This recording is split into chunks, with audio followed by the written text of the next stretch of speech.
Hello and welcome back to Parley. These are my on-the-spot responses to the prompts you folks submit. Hope you'll enjoy listening. This one is from PistilWhip, who asks for some thoughts on the pomp, circumstance, and morality of this fictional crime we're going to discuss, or lack thereof. We're going to discuss a fictional event in the MILGRAM project, a crazy fantasy, surreal, psychological horror music video project. You get all that? Yeah. All caps MILGRAM, and I'll link it in the description. This is a music video series, but the lore of the music video series is that in the world of the project, this is a jailkeeper, SES, and kind of our point of view character, interrogating a bunch of convicts, criminals. They have all committed a killing, but it's debatable, or maybe you don't think it is, that the killing was a crime, and the project is about understanding this situation. He interviews them and discusses with them. We get to read that as the audience, and each of those voice dramas ends with S speaking the words, "Sing your sins," which may be an incantation of sorts to trigger the music video extraction. This is a supernatural power granted to S so they can fulfill their role as a prison guard, and to that end they're also invisibly shielded from physical attacks from the prisoners, or something to that effect. Well, S is the one who hands down the trial verdicts after watching each music video. The decision in the fiction is determined by user votes in reality. Again, I'm just saying this for your context. I learned all of this live while doing the previous parlay about this project, which again, you can go watch if you want, but you don't have to. The subject we're going to discuss today is Amane here. She, in music video 2, we see standing over the bloodied corpse of her mother, and she's holding a bloody marching band baton. Understand that the music videos are like surreal interpretations. Probably the reason for them philosophically or from a writing perspective is that they want to give us a perspective on the thing that the character did that isn't anyone's perspective, but is from the rhetorical perspective of the character who committed the crime. So in other words, it's not the same as Amane telling us what she did, but it is from her perspective. It's just abstractly interpreted. You know, we're meant to understand Amane didn't literally go into her house in a marching band outfit and beat her mother to death with a marching band baton. She beat her mother to death with something, but it wasn't like that outfit is an abstraction that represents how she thought of herself. Again, go back to that one. That interpretation might sound like a stretch, but it's really not if you watch the video. Her philosophy seems to be represented by this particular aesthetic and symbology and marching band outfit. Once she embraces it and decides that her mother needs to be punished, she is now wearing it, and she's standing over her body while wearing it to represent that this is her ideology. I think that's a very straightforward reading. Even if you disagree, there could be others, but that's not like I don't think I'm pulling that out of my ass or anything. That's a pretty straightforward reading, and if you don't agree, you can watch the music video of part 2 in the description as well and see for yourself. It's only a few minutes. I'll explain everything we've got that I feel is relevant, or at least that I have time for that I think is relevant in this parlay, but if you want to go watch those, you can. So that's what we're doing here. Now that I've explained the context and like vaguely what has happened, I want to read you what PistilWhip wants to discuss as the crux of the parlay, because I think that's easier as a framing point. Then I'm going to read you some stuff to catch back up. PistilWhip, you included a lot of context that was meant for me, but I think is helpful for the audience, so I'm going to read most of it. But let's read this first. And yeah, then we're going to talk about whether the killing was unlawful or not. Basically, just a little fantasy philosophy class. I don't know what this parlay is really. Law and order. This section begins. PistilWhip says, without getting into specific jurisdictions and legal terminology, yeah, a lawyer I am not. You know, we're mostly going to talk just about what we think. This isn't a real crime. This is not real law. The overarching act of homicide describes when one person causes the death of another. Murder, though, is an unlawful and intentional homicide, as distinguished from, for example, an accidental death or a lawful death. I fear there is little doubt that Amane killed her mother with intent. She claims in the discussions between music videos that the killing was a punishment in keeping with her religion's principles. and punishments, corrective actions taken in response to perceived wrongs, are intentional by nature. The question then seems to be whether the killing was unlawful. Again, here I'll just add a pin. We talk about this more in the first video, so if that bothers you, you can go listen to it there. But I will just acknowledge that I'm sure some people think that no matter what she says or does, it isn't done with intent because she is underage. This isn't the anime thing where she's secretly 1,000 years old or something. I think most people think this character is like a normal, I don't know, like 10 or preteen character, and that is how she is presented to us in the narrative. Without getting into an involved discussion, again, we kind of do it in the previous video, of like mental age and intent. This is going to be a parlay where we, and to an extent Amane, try to sidestep that discussion. And actually, speaking of which, we should really... Yeah. This is the right... this is... There we go. That looks more correct. I was going to say, it looks a little too happy. There we are. This is her after the first music video and accusations, etc. We'll get into it a little more later. And don't worry, you'll see what it looks like in part 3 too.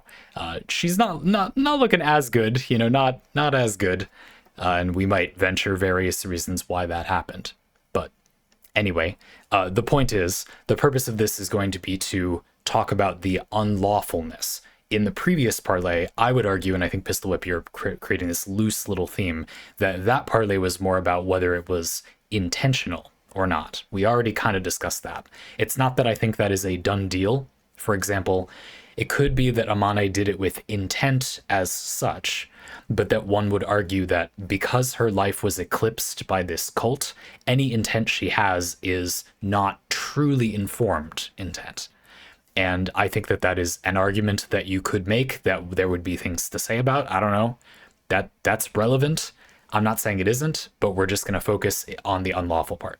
Again, we kind of do discuss that in the previous one, though. Before diving into that question about whether it's unlawful, I will point out that killings in war are not generally considered unlawful legally. Again, PistilWhip and I's opinions aside, your opinions aside, objectively in history, a lot of times, killings in war are not generally considered unlawful, so long as the laws of war are themselves upheld. In other words, a soldier who kills legitimate military targets with accepted weapons and tactics is not considered a murderer. Again, legally, in many cases historically. You may not agree with that, and indeed I'm about to be asked to define all of those things. What do you mean, accepted weapons and tactics? Legitimate military targets? Who decides those things? Well, who defines legitimate military targets and who defines accepted weapons and tactics are two of the questions a few sentences down in this parlay. So apparently, we are going to have to do that. And obviously, the answer right now would literally be something like the United Nations Security Council or whatever. Again, in this parlay, I'm not a lawyer. PistilWhip probably isn't a lawyer. I don't think. PistilWhip, sorry. I don't know your life, I guess. We're not focused on that. This is for us to grow as philosophical individuals and decide what is a workable answer to that if we can manage it. As a matter of fact, PistilWhip continues, in some cases, killing many people in war is seen as an act of heroism. For example, with renowned Finnish sniper Simo Heiha, I don't know how to pronounce exactly, a figure I'm familiar with, but I don't know how to pronounce their name correctly, who scored over 500 kills during the Winter War between Finland and the Soviet Union in World War II. Yes, this is a famous, like polar, or, not polar, like a snowfield sniper, open space with bad visibility sniper. This is that person, right? Anyway. The same acts committed during peacetime, of course, could be considered an atrocity. So this raises many questions in my PistilWhip's mind. Who defines war? What is the threshold for a party to declare war? Do they have to be acknowledged when they do so by their neighbors, neighboring countries, the entire world? Who defines legitimate military targets? Who defines accepted weapons and tactics? And the answer to these questions boils down to consensus, or what Amane is going to deride later in this conversation as the general view. All of this to say, if Amane wanted to defend her killing as not a murder, she would need to convince the viewers, and by extension S, the prison guard, that she was acting on behalf of a recognizable body of law, Japanese or otherwise. This approach, you'll note, dodges the question of how does human consciousness evolve with age, as interesting a subject as that may be. It doesn't matter what or how Amane thinks in this context, only that she killed her mother lawfully, whatever that might look like. If she can't prove that, then she must be recognized as a murderer by outside observers. That is my claim. Now, if it seems weird to you that Amane would be making the argument that, like, she did do it intentionally and therefore, etc., it's because Amane is trying to prove or argue that she has a consistent philosophy. In other words, the special thing about this line of reasoning is that this is the line of reasoning that Amane herself takes in defending herself. She doesn't like the S and the audience, I guess, the legal systems of the world, taking issue with her reasoning and intent because she is apparently underage. She considers this to be superfluous or not really an excuse. From a writing perspective, we can also infer that the writers of the project may want you not to get distracted by the easy answer, the thing that a lot of people are thinking of. Remember, she's not a real criminal. So it's kind of a waste to say, well, because the rule is this thing, therefore we don't have to think about it. It's like, well, you don't have to think about it, but you could just not watch these. Like, for it to be interesting for the people who do want to think about it, obviously it would be kind of silly to get distracted by that. Just as an example, in Amane's first video, we do not see any killing represented concretely. At least I don't feel we did. Maybe abstractly. We see a very abstract, though a lot of the first music video set is abstract. We often don't see a direct killing in many of those, and it often takes till their second or third music video to see that, sure. But in Amane's, it's particularly abstract. We basically just see her at a daycare or probably the religious cults like Sunday school thing or whatever. Day school, homeschool, day school thing, whatever it is, somewhere like that. Very heavily abstracted. And Amane helps a cat. She's then punished for doing this. That's what we see. In the second music video, it's brought into much more concrete relief. While still surreal, we see a lot of things that seem to be happening in real life. Yes, she saves the cat, her mother physically abuses her for this, and then she kills her mother. That is what we see, with some ideological framing from her perspective in the music video that tells us it's because she thinks it's ideologically sound, apparently. Okay.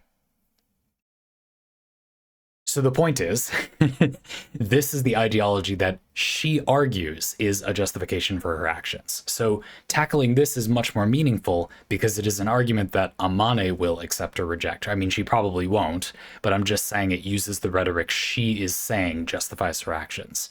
You can argue that Amane didn't do so with intent or kind of couldn't do so with intent, but whatever you say will be sort of perpendicular to the text. You know, she rejects this entirely. And so everything she does talk about doesn't have anything to do with that, basically, after dismissing that idea. So we have a lot to go on, in other words. She says a lot about the subject of, was this a justified thing to do within a value system that is recognizable to be, you see what I mean?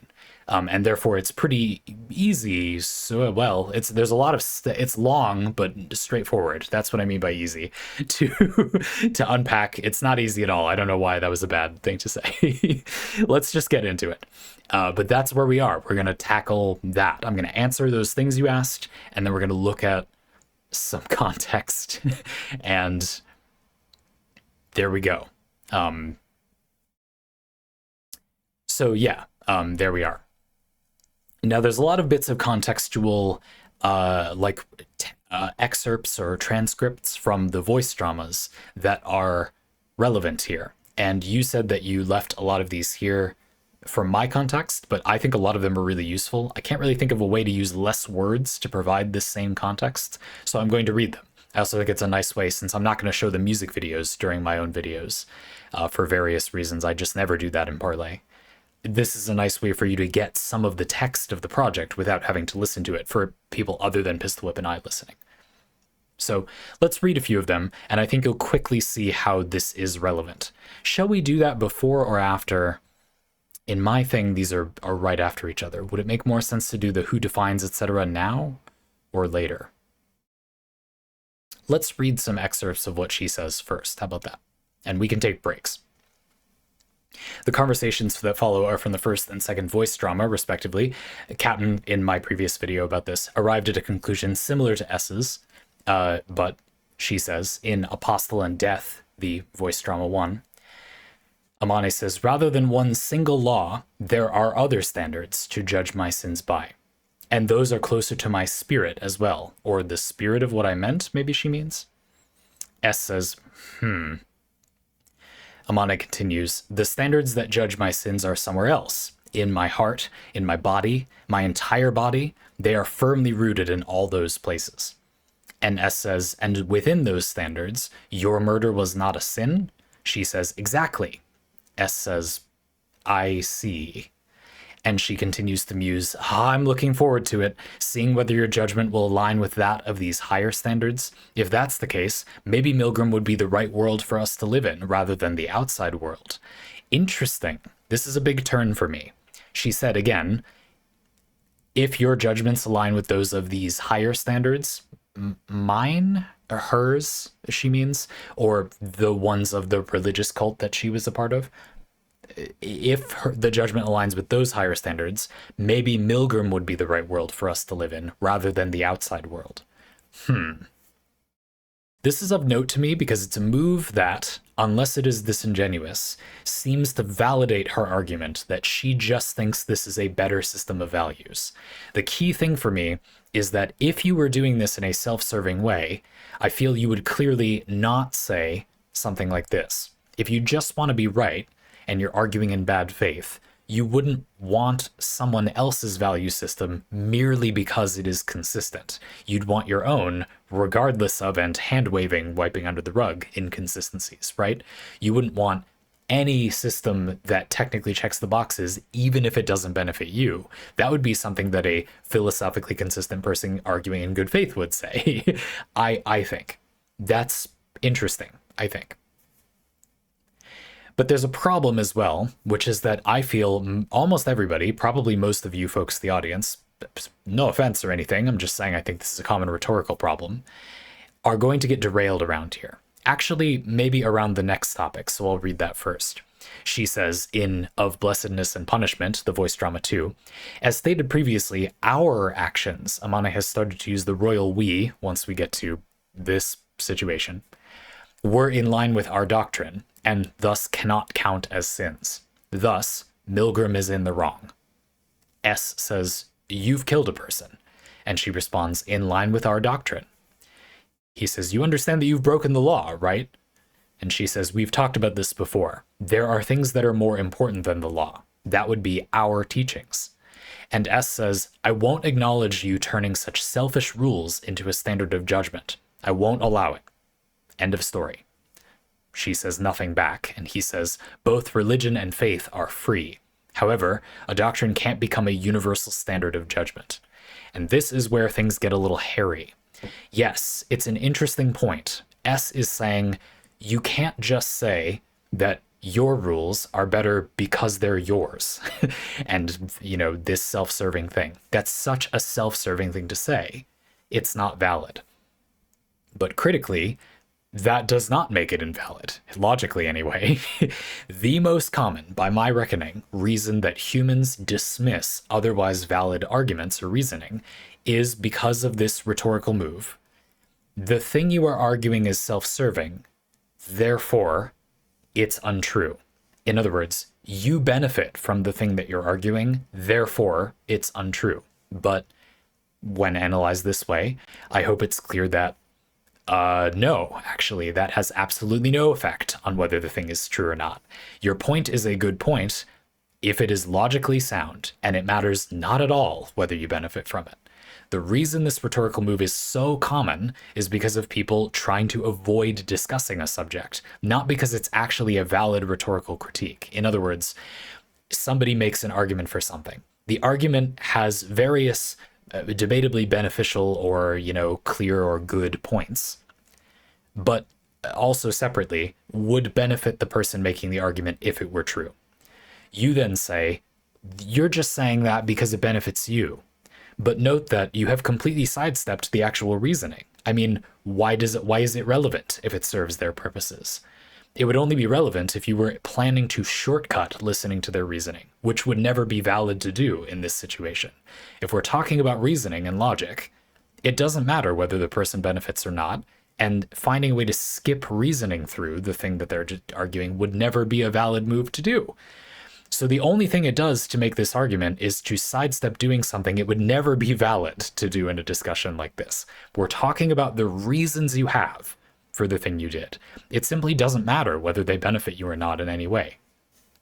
Again, people also have a tendency to do the opposite. I just did it on purpose because I planned these out earlier when I said, the line seeing whether your judgment will align with these of higher standards. If that's the case, maybe MILGRAM would be the right world for us to live in rather than the outside world. That move where she concedes that maybe other value systems than mine would be correct as long as they were better than the ones around me. If they adhere to higher standards, they don't have to be directly mine to be permissible, she's arguing. And I said, that move suggests a willingness to accept ideologies other than hers, but it doesn't provide any evidence that she actually has a good point.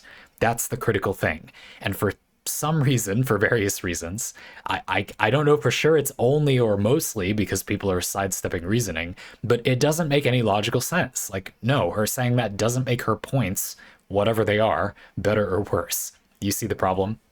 Now, S is saying something complicated here, and I don't think that that addresses all of it, but I know that for many people, yourselves, and I planned that out, but candidly, I think a lot more people, even very intelligent and reasonable people, still make the mistake that if people seem to be being fair, they give them more mental credit. But like, why? That doesn't make any more sense than it did before.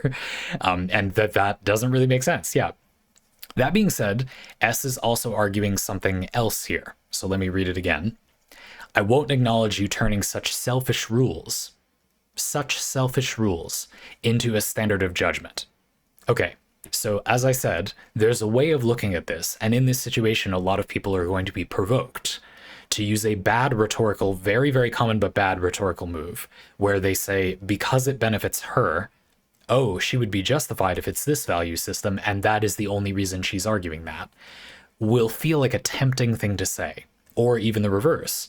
She's not only arguing for her value system just against this other one, being willing to capitulate to other value systems, just not ones she feels are immoral, seems like a more reasonable thing to say, and therefore injects some value into her argument, but no, it doesn't. That just is an irrelevant point that you could then use to diagnose once we have all the information, but it isn't evidence for or against the veracity of the logical arguments she does or does not make. It's just like a bit of character. Me being polite doesn't mean I didn't murder you. If I did, which I hopefully did not, hi there, viewer. It's gonna get clipped out of context. But there's another part. Which is that S is saying that he won't let you turn such selfish rules into a standard of judgment. That doesn't necessarily only mean, or, this is probably translated, so I'm not saying it's meant to mean one thing or another. These are just two things it evokes. That doesn't necessarily mean that S is saying, like, you can't have things that serve your own purposes. It can also be read to mean a more important and I think much more valid point, which is the problem with your ideologies is that they are about you, not that they benefit you, but that their goal is like for you, for individuals, specific people in general. I'm going to go on to argue that a major thing that helps us define war, the threshold for a party to declare war, legitimate military targets, accepted weapons and tactics, and what the practical general view is, and indeed how most legal systems are constructed, is going to be that they are not egotistical. That's how I'm going to put it. And the problem then with Amane's arguments is not that they benefit her, and they arguably don't in some ways. After all, she did argue against herself earlier. That doesn't give her credit because of her character, but she did say that her value system, doesn't, you don't get the immunity of being a child, right? There are parts of her value system that do not benefit her as well, you could argue. She thinks they do, but they legally, in this situation, they don't benefit you. You get it. She's not literally just arguing anything that makes her situation better. That is true. But the problem is that she is reliably arguing something that is like an egocentric focused philosophy. And I'm going to be going on to make the argument, here's my thesis for this parlay, halfway through, fair enough, which is that you can't acknowledge something as a recognizable system of law if it is heavily egotistical, regardless of what the focus of that egotism is, or regardless of who the focus of that egotism is.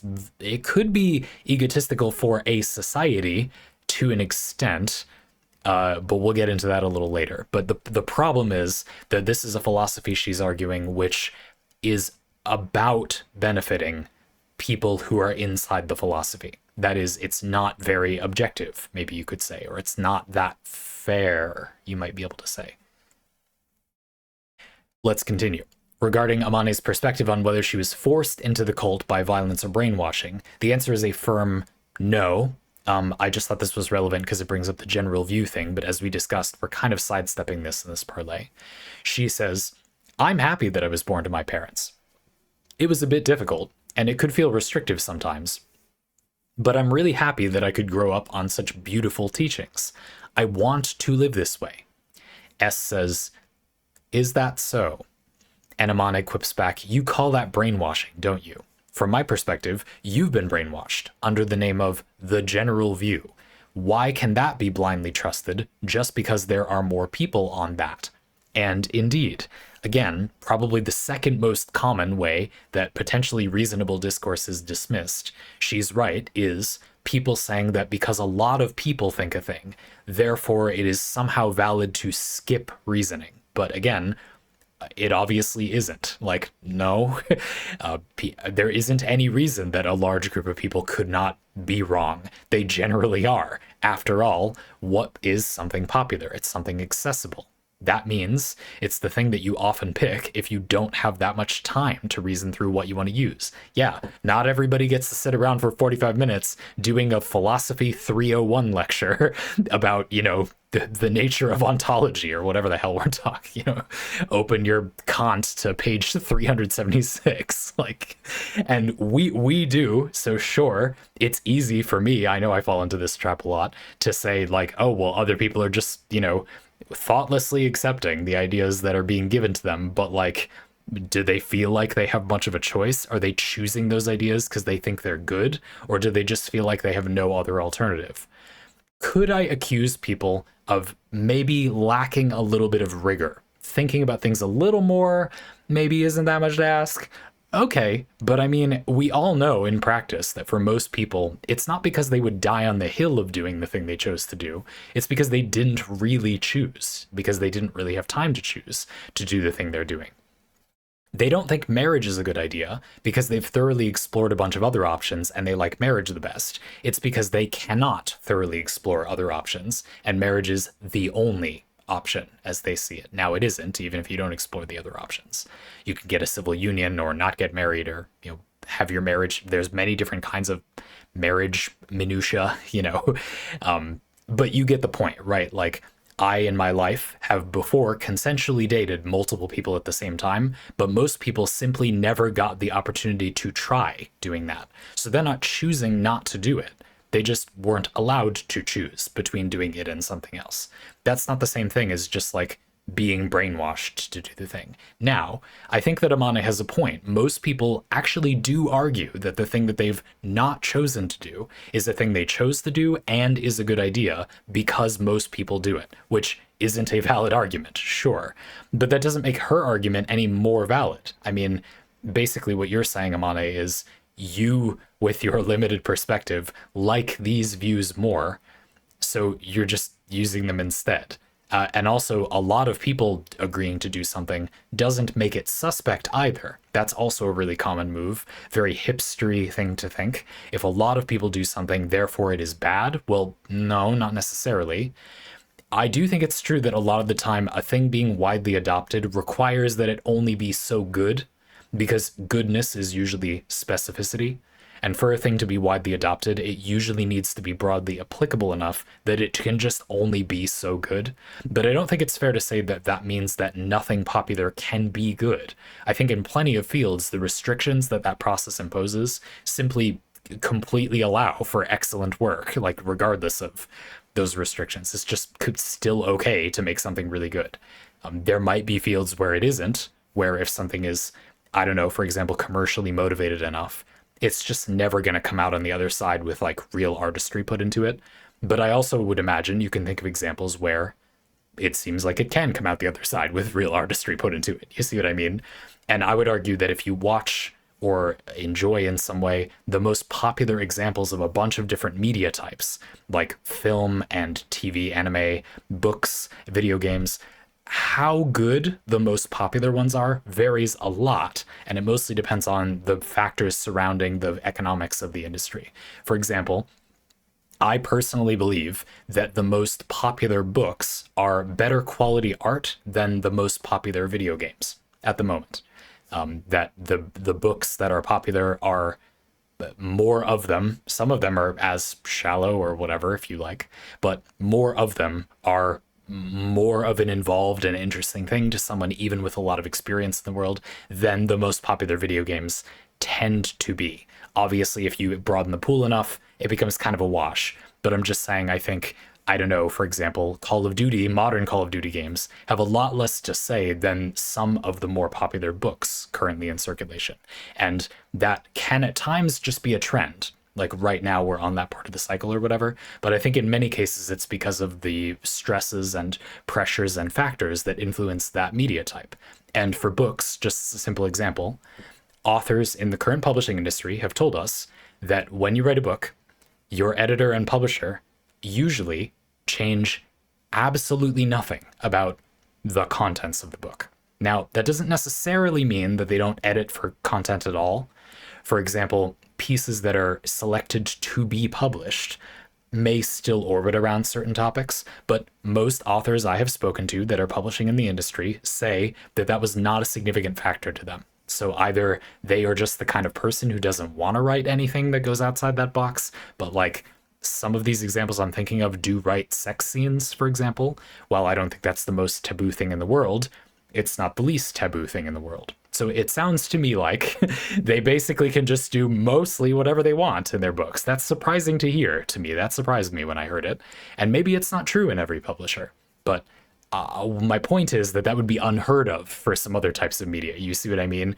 A movie or a lot of video games. That type of policy is unheard of as an idea. Completely different. Couldn't be more different, as far as we know anyway. So I do think that's relevant. And indeed, the general view varies wildly in quality. That's the point I'm trying to make.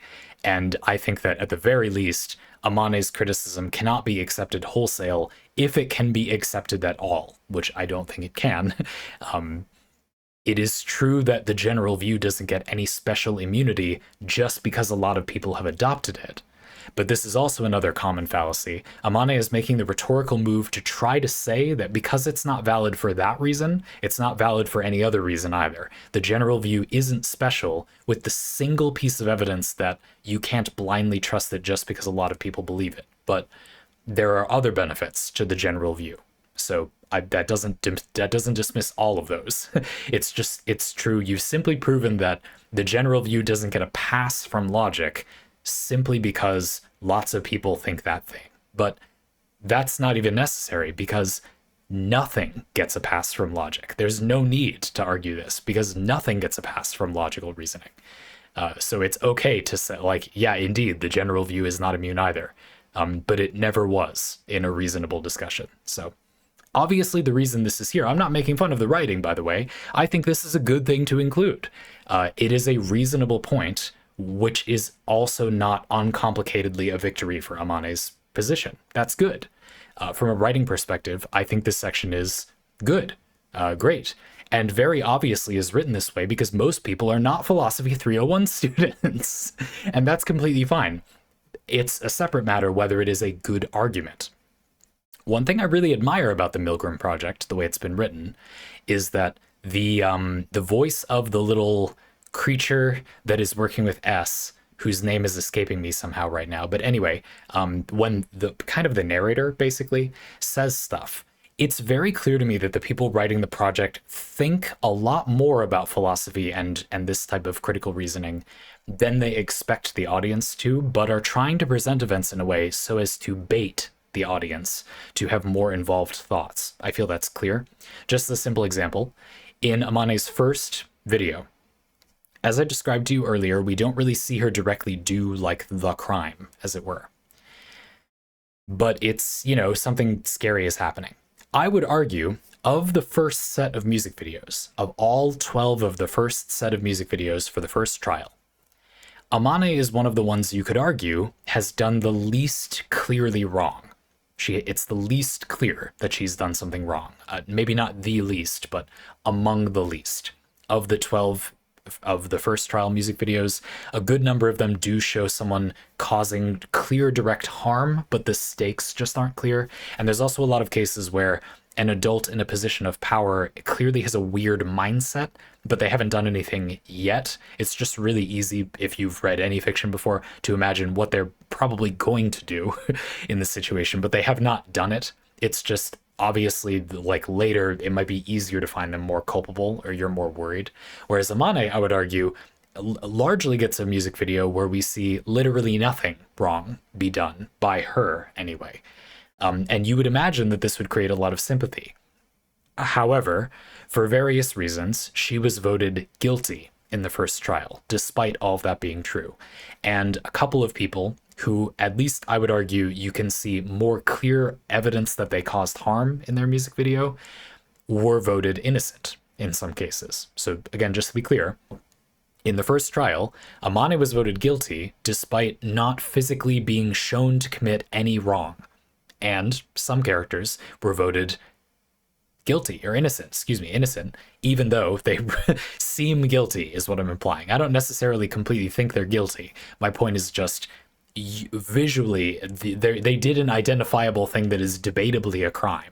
Surely that seems more guilty than someone who did not do anything on screen that is debatably a crime. But many of those people were voted innocent, and Amane was voted guilty. Maybe not many, but some. And when this happens, the narrator of the project says, "That surprised me, though the vote was close. Could it be that some people voted Amane guilty because they want to get her out of the situation that she's in, being that she's underage? And if she went to juvie or whatever, maybe some people feel that is a better situation than the situation she's already in." That's interesting. In my cultural context, this is maybe a little embarrassing because that's not that weird of a thing to say, in my opinion. But in my cultural context, I have honestly never thought that before. Maybe it's because I live in the United States and United States prisons have a bad reputation. That's just something to speculate.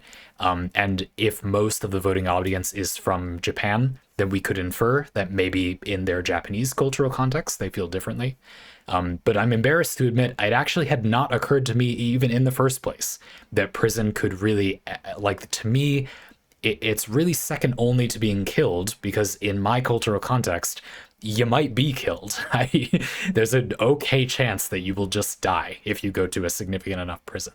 At least that's how it seems to me. That might be wrong. Forgive me if that's viciously arrogant. I'm just being honest with you. That was my reaction. But when I heard that, I thought, maybe, certainly if it was close, means about 50-50 people voted, like guilty or innocent. I mean, I think that would explain some of what's going on. Go figure. Another thought I had, this might be in the video too, actually, but another thought I had was perhaps because the premise of this project is that everybody did commit a killing, people are saying, well, if we take it as a given that she did kill someone, and that's true, we think MILGRAM is being honest, we will in the next 2 music videos see her kill someone. We take it as a given that she did kill someone. Maybe then they feel that with this added information, therefore she is guilty. You see what I mean? So that argument is probably something like, if we know she did kill someone and then we see this, what we know is she's indoctrinated. That's what people feel like they know. And then she killed someone because of that, which is then wrong, people feel, and therefore that is guilty. And then that's why in follow-ups, Amane constantly argues that she was not brainwashed. Partly this is also the writers just like, again, she's not real, and therefore it would be much more interesting to argue the point where there is something to discuss rather than everyone just checking out because, oh, she doesn't have the ability to consent. I think I would agree with that, but being that this is a fictional philosophy project, it's probably interesting to also tackle the was it lawful question. Anyway, which is what we're doing now. One more quick thing before we talk about the war definitions part, which I know at least PistilWhip has been waiting for, that I think is worth getting into, because this, of course, is Amane from the second music video, or the second trial. Let's move to, well, it's the third music video, isn't it? Which actually at the time of this recording just came out. If you're interested in this, and this has been a fun thing to follow along with for you, the other Purge March parlay is in the description, the MILGRAM parlay we did before this from PistilWhip. I thought it was a lot of fun. I didn't know the project going into that parlay, so I kind of did it live, if you will. If that sounds interesting to you, you may wish to check that out. I mention it because the MILGRAM project is ongoing. Or I guess if there are going to be 3 trials and then that means it ends after that, we are near the end, or maybe something will happen after that, I'm not sure. We're made to understand there will be 3 trials, and we're currently about half of the way through the music videos for trial 3 being published. And Amane's third one came out just 2 weeks ago. I have not seen it, but evidently, yeah. So anyway, let's read that little bit of context. As an added bonus from season 3, I was mistaken, she says. The religion I believed in was incomplete. That's why people were breaking the rules and going against them. MILGRAM can't be relied on either. In that case, I can just create one myself. My own religion. Ha ha ha ha. There are 2 separate things of laughter. You're very welcome.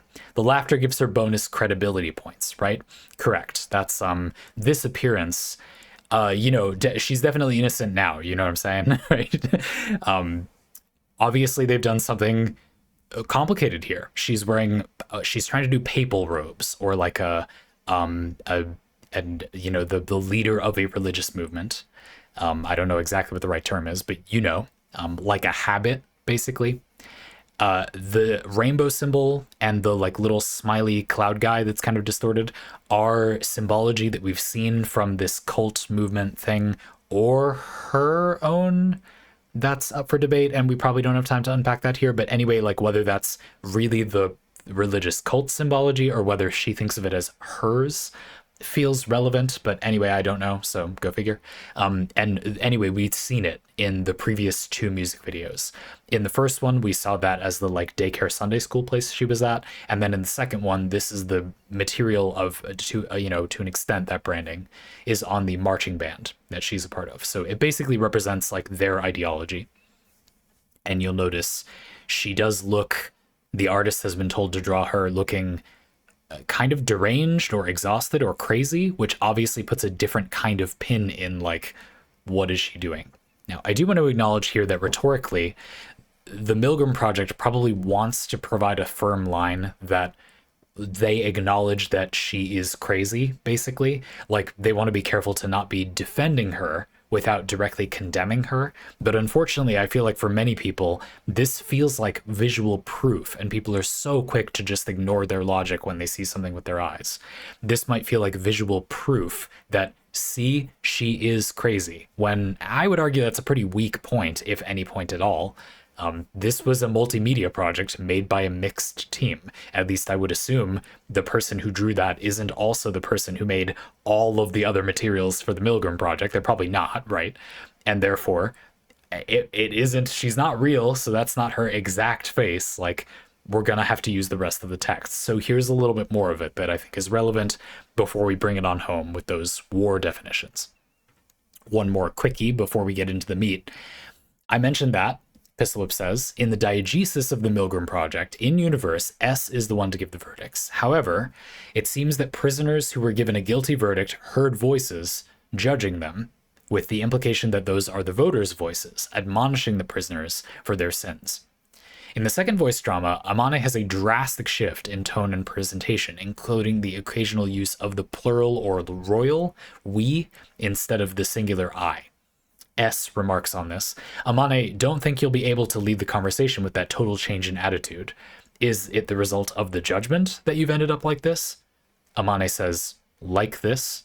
And S explains, the dazed look in your eyes, the atmosphere around you, the way you speak. Maybe it's not this yet, but, you know, in comparison to the first trial, it's like you're a different person.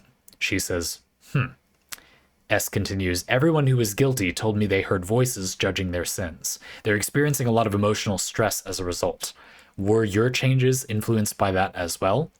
And she says, ha, those stupid voices, huh? Yeah, I've heard them as well. However, such things do not pose a major problem. PistilWhip says, did she change? Yes. Was it because of the voices? Evidently not. Instead, she was reflecting on the shortcomings of her religion. Apparently. So finally, there's no way to avoid reflecting on the shortcomings of my religion. Did I just somewhat correctly imply that war is America's religion? Anyway, is the United States, religion. And I think that I did, which feels like an appropriate segue as any, to talk about these questions. So just a reminder of what we're doing. You've gotten a lot of detail about Amane's views right now. We're now going to spend the remaining end of the parlay, going a little over time, talking about these definitions of war and passing some sort of verdict. So here we go. I'm going to have to do them pretty rapid fire to fit this in. Who defines war? Okay, so as we discussed before, the crux of my feeling is similar to one of the points that you could argue S was making, where the problem is the self-centeredness of Amane's ideology. Not necessarily, in my opinion, that it is a recognizable body of law. We'll get back to that, Japanese or otherwise, or whether like she is doing it in a self-serving way. According to me, it's irrelevant if it's self-serving, like her benefiting from it is just not relevant at all. That's just an excuse to skip reasoning. And the common consensus being widely adopted is also not evidence against it. That's not evidence for or against her, that's just irrelevant. It doesn't matter. The common consensus is good if you can explain merits of it. That's it. And same thing with her ideas. So what's the problem? Well, according to me, the problem is the, I'm not really sure what to call it, like the stint of the ideologies. The problem is that hers is trying to lead to certain well-being that is focused on her or not everybody's well-being. Whereas, I feel, a reasonable code of law in the abstract for humans involves being not focused on any specific person's well-being, right? That it isn't biased to be, whatever. Again, I'll grant you most legal systems, the one you're in, may not feel like they're designed that way, but you would at least agree that they were trying to be that way. Like the goal of the exercise is to create a fair system. And what do we mean by fair? We basically mean that it is treating people equally or equitably. Though sometimes people argue that equity isn't equal, which, I mean, it isn't the same thing, so it isn't, but like that it is inherently unfair in some way, not just not equal, but not even equitable to be equitable, where here equity means you give more to people that have less so as to sort of simulate equality or try to create equality. And you might argue that's not equal, but it at least has the sentiment. This is the important thing. I have complicated feelings about equity as well, but one thing I don't feel complicated about is that it has the sentiment of trying to be equal, at least when equity is being treated non-disingenuously. The point of the equity, if it has any good point, is to make it as if people were more equal, which I feel like ideologically that's the goal, right? And so war. Who defines war? I would argue the answer here can basically only be more of a context than an entire country. So in other words, for war to be defined in a way that is usable rather than just unilaterally conveniently interpreted for the people in power, it needs to be defined by at least more than one entire country unit. Everybody in the country, including the management or the people in charge of that country. And everybody in the country, more than that number of people seems to need to agree for a definition of war to be reasonable. Again, at the moment, you would say this is something like the United Nations for us, and therefore it is true that what Amane is gesturing at it's the general view. But here's the key thing for me. The general view doesn't get any immunity from being popular, but there is a way it does get some immunity or credit, which is that the sentiment of that general view is to be fair to people. Now, it might not effectively do that. Again, you might be saying, well, the United Nations or the United States or whatever other place, like, isn't actually being fair. Remember, critically, I'm not really qualified to talk about that anyway, and that's not what I'm arguing. I'm just arguing that the theoretical point of a good, not disingenuous use of the idea of war would be that it doesn't favor a certain group. We would be trying to do it that way. The fact that we've failed so far to do it that way, if you think that, doesn't mean that that isn't the thing that people acting non-disingenuously are trying to do. That's the point I'm trying to make. And my point is, Amane is not trying to make a unilaterally fair interpretation or philosophy, as far as I can see. She explicitly says, with cartoon villain laughter, in that case, I can just create one myself. My original religion. Ah ha ha ha ha, ha ha ha. So I think it's pretty much gone out the window that she's doing anything other than trying to create something that the sentiment of which is to focus on her. To be clear, my argument is that is a problem regardless of how sound her ideology is, because it contains this backbone. It is aiming or draining or centering on individuals, and that is not what a functional law works like. That's just not the core sentiment of a functioning law. Who defines war? So again, I don't have an amazing answer for you. I agree that on some level it needs to be the general view, but the critical difference for me is that it's the sentiment of trying to decide that is really relevant here, because we all know we don't have a perfect answer to this question. But we do have a good sentiment behind the question, or at least you could, whereas I feel Amane has demonstrated that her law or religion does not have a good sentiment behind it. What is the threshold for a party to declare war? Do they have to be acknowledged by their neighbors, neighboring countries, the entire world? And this one, I'm pretty much going to say what I did before. The way I answered who defines war is the group such as they are acting with the sentiment to make it as equal as they can. And that's not perfect or unproblematic, but it is the best we have. Okay, kind of the harder ones now. Who defines legitimate military targets? Ah, shit, you know. The problem, basically, in my opinion, is that in the first place, there's already a big problem with what contributes to the military. If you know anything about medieval warfare, you know that the answer is everybody. Every single thing of everything that is inside of a kingdom contributes to medieval warfare.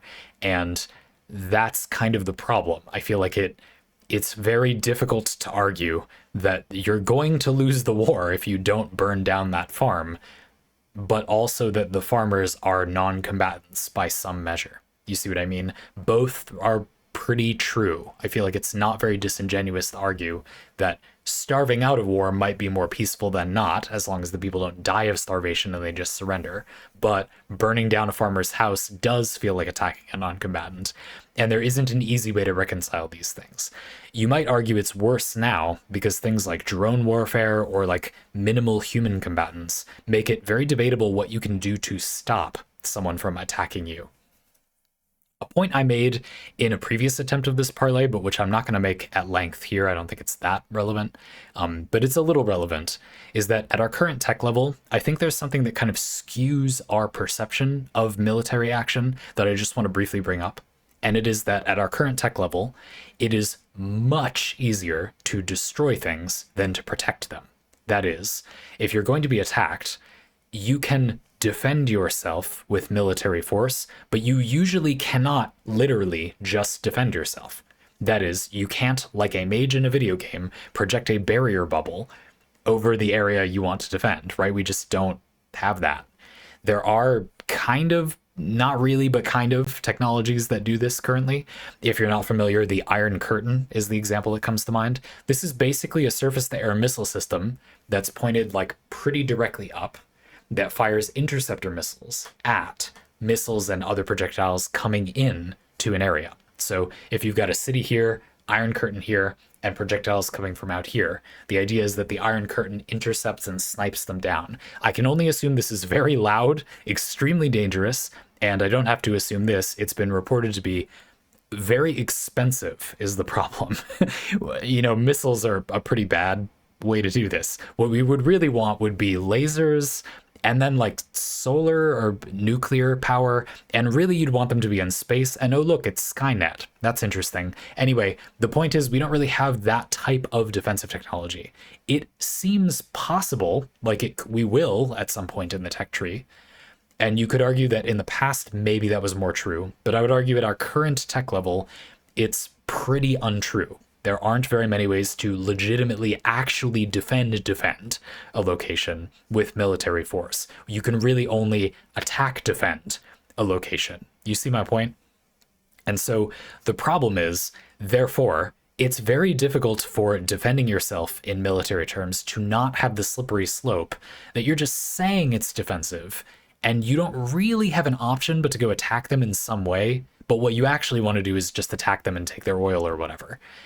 And there really aren't any ways you could, in some situations, militarily, and my military people, by the way, I know, there are situations where you can absolutely defend, like with positioning troops or installations in certain places. You can do it. I'm just pointing out that it's not easy at our current tech level. And so a lot of military action where we probably agree you should do something gets kind of de facto forced into, well, the thing has to be outwardly violent. But like on an ontological level, it definitely doesn't. And if you do something like get in a street fight or drive a car, you can absolutely be defensive, and we expect people to do so in those situations. You see what I mean? In a car, you can very easily be defensive by moving out of the fucking way, be a defensive driver. And this is generally considered to be, we expect people to do this because you have the option to do it. Or at least in my country, nobody ever does this. But anyway, I try my best, and you know, you're supposed to legally. I feel that's relevant here. And so who defines legitimate military targets? Yeah, you see what I mean? Like it's almost impossible to give a meaningful answer to that. I would say a good starting point is the minimum action. And this is a good one for, you know, you won't slippery slope it into you do military action because you want to take over an area. That's probably not going to be the minimum action a lot of the time. But again, the goal here is, as I've said, a through line of avoiding egotism. So whatever defines legitimate military targets, we don't have to have an amazing definition in hand for the philosophy to be reasonable. And the philosophy I'm proposing is whatever definition is the least focused on individuals getting their own benefits, because that is the wording that will tend to do the greatest good and not be self-serving, which is the sentiment of deciding these things. So I know that's not like a super clear answer. I'm trying. And finally, who defines accepted weapons and tactics? This one is kind of special because in many cases it's reactive. You know, the thing is used, and then because it was so awful, we say you can't use that anymore. But most of the time, you can see the problem. You kind of get a freebie where if people haven't seen it before. This is a very large problem with humanity currently in general, actually. Almost always, a technology that gets there first is allowed a little bit of time without any legislation to just take over the entire world.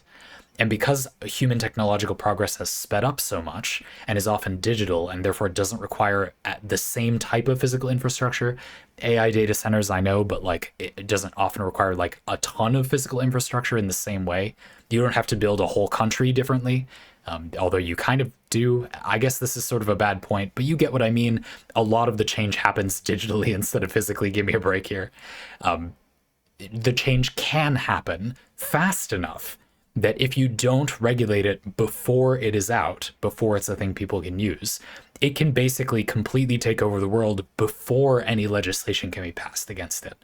This is a fundamental problem with the way humanity currently works, and I'm not sure there's a great solution here. I mean, you basically have to say there would need to be a centralized governing body that approves things before they can be released to the wider public. And this is the beginning of most dystopia stories. And it seems like it would be bad in many cases. I would argue that isn't And in many cases, I think people are, for better or worse, probably going to argue that restricting access to technology is worse than it is better. In other words, I don't really agree with this, but some people would probably say that AI being available to all is more important than it being regulated. Now, I would argue we're in a worst case scenario where it isn't really actually in practice available to all in its powerful forms, but it's also unregulated with the excuse that it is available to the general public, which is actually worse than both of those things. But anyway, without getting into that too much, the problem is it's hard for there to be a way to legislate this. I feel that some amount of this is kind of a cold thing to say, but like some amount of threatening with a tactic that you would use but agree not to if we can come to a reasonable settlement, you could mount the argument that that is better than the tactic being used. I don't know. You're in, was it World War II? You have a trench gun. It's kind of like a mega shotgun, very shrapnel-y, bleedy, unpleasant to be hit by shotgun, kind of. Again, people who know more about World War II, I think, right? Or was it World War One? Give me a break, I'm doing my best. Those, you could just kind of hold one up to the enemy general and say, you don't want to get hit by this, right? How about we just agree to like not? And because I have this thing and will forfeit it, give me some concessions. Now, I would imagine this has probably been attempted at some points in history and didn't work, but I'm just saying maybe that's a little bit better. That is, generals can think of what will happen if they have this tactic used against them and then can come to an agreement to mutually not use it somehow. But unfortunately, we don't really have a concept like this.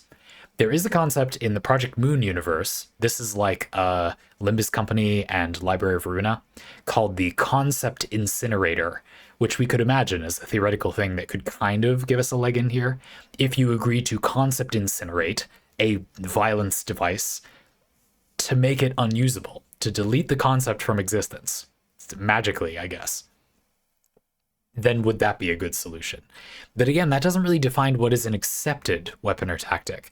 Again, it's frustrating because this is one where I feel like many people know in their heads that like a punji pit is bad, like having poisoned or feces ridden or whatever terrible substance ridden pointy sticks in a pit in the ground that people can fall into that like often doesn't kill them, but they just get so horribly infected and maimed that it's a drag on the army and they become useless in combat.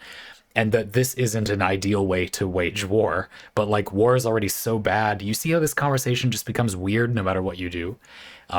I completely agree, PistilWhip, with the sentiment of you asking these things. It is almost impossible to give a reasonable answer. Like there just isn't. I don't think we have anything even near a good answer to these questions. I don't. I'm doing the best I can. This is important. That is a critical point against Amane's arguments, because if she and we don't have real functional ways to define these things, it certainly isn't going to be any better if less of the consensus decides them. Amane, unless you have great answers to these things, I already feel like our current legal system is sort of what we have.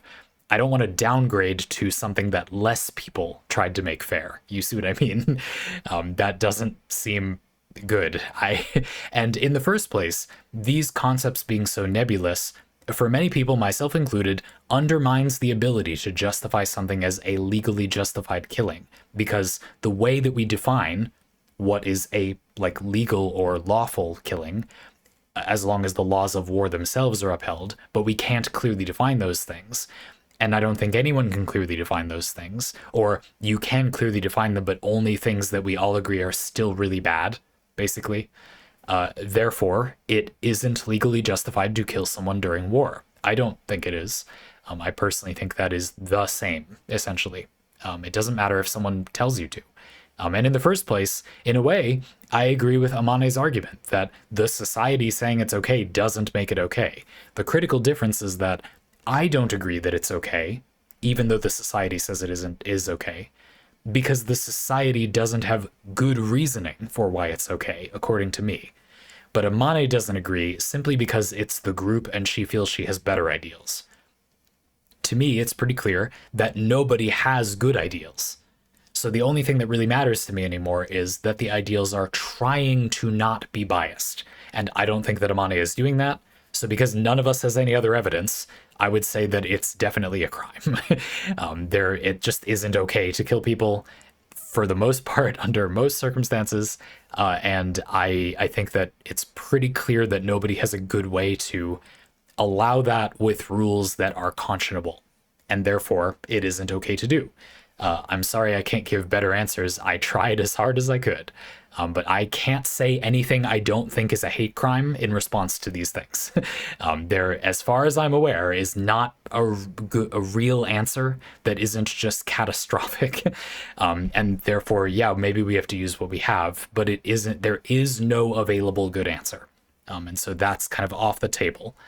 We don't have to have a good version of this philosophy necessarily, because there isn't one that we know so far. Maybe you feel like you have one. And it's more important that the goal of the philosophical attempt is the best we can do, is trying to be for the general public, not for any individual. Again, not that the philosophy is a consensus of the general public, but that it is aimed for the well-being of the general public. And again, usually you can do this by making it something that the general public decides on to some extent, like voting, being part of the process in some way, rather than a dictator or Amane deciding that that is the thing that is the rules. You know, I definitely don't. That's not democracy. Get out of here. So I don't know. That is the best I can do. Now, I did want to add the additional point, though, that I do feel like S is also sort of hinting at this, like she's obviously not going crazy, but like not thinking about the best interests of the people around her. And so he's arguing that, you know, this is very self-serving talk as a way to say, you're only going on about this already proven to be bad ideology because it serves your purposes. And like, maybe, yeah. You know, I was saying before, that doesn't prove that she has bad intentions. Her philosophies serving her purposes doesn't make the logic of them invalid, but it seems like it is invalid. So it would be a reasonable way to explain why we are now ignoring you if you still think you have a good point, by saying, well, it doesn't seem like you have a good point. It seems like you're just trying to serve your own interests. So I don't think that we need to listen to you just say it again, or get more crazy, you know. Yeah, I don't know. If this Parley weren't overtime by so much, another thing I would want to discuss is how hearing the sentiments of your fellow humanity would affect somebody who holds the ideology that Amane claims to hold. So, in other words, it is of interest to me how we get to here because of this. Because of, well, not directly this, but like people voting in. And then remember, in the story of the MILGRAM project, Amane heard those voices. So between movies, music videos 1, 2, and 3, Amane heard more or less what I just said from tens of thousands of other people, put different ways and with different perspectives, but conversation like this about the thing that she did, or maybe not conversation that much like this and just like negative accusations, or we're not totally clear. It would be of interest to me to analyze how you would expect that to change somebody's sentiments, and how does, or does it with our current information even at all, lead to this. But I would say we soundly don't have time, and you're not asking that at all. I just wanted to say I think that's of interest, but you had a long, cool parlay that I wanted to just do, so we went over a little bit. Folks, I like to do this. You know, it's not a particularly efficient way to have money. If you wanted to make money some more efficient way by doing, what are these, like a la carte-esque podcasts, basically, that you can buy, I would do it differently, but I like doing this, which is why I try to keep it relatively cheap and just do what fits. Sometimes it's a bit longer than planned, sometimes a bit shorter, but I'm trying to just give it the length, you know, within reason. I definitely think this would have been way too long to do as a parlay if I didn't already have context, but it was kind of easy to piece together. I mean, I did talk nonstop for 70 minutes, so it only barely fit the way I organized it, but you said to skip a lot of that, so I think it's fair. I really like this one. I enjoy these. You can tell, I'm enjoying the project in and of itself myself as well. I'm looking forward to voting, though I'm not very confused about what I'm going to vote about. Go figure. I don't know. I mean, I love the idea that Amane is at least written as somebody who thinks that she has a good philosophical reason for what she did, because very few people think that they have a good philosophical reason for what they're doing, like who have thought about it for more than a sentence or two. You know, many zealots and political radicalists absolutely say they have a good reason for what they're doing, but frankly, I have never heard them speak a single sentence about the pros and cons of the thing they're doing.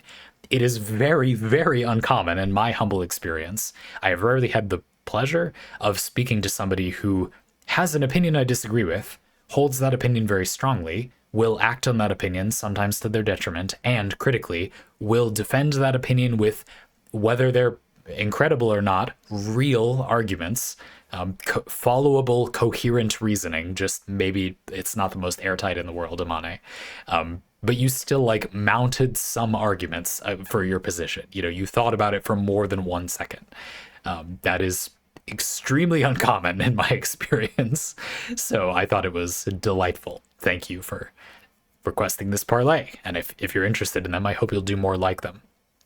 I would be happy, if you'd like, to let you know when I've watched the third Amane video. If you have plans to do, like, after this parlay, I can see the pattern. You might have plans to do more. That would be totally cool if you want. And folks, if you want to get any other parlay like this, you can do that using a link in the description. It's just a service you can pay for monthly if you want. And I know some of you also pay through that to just support the show. So thank you very much for that. Looking forward to the next one.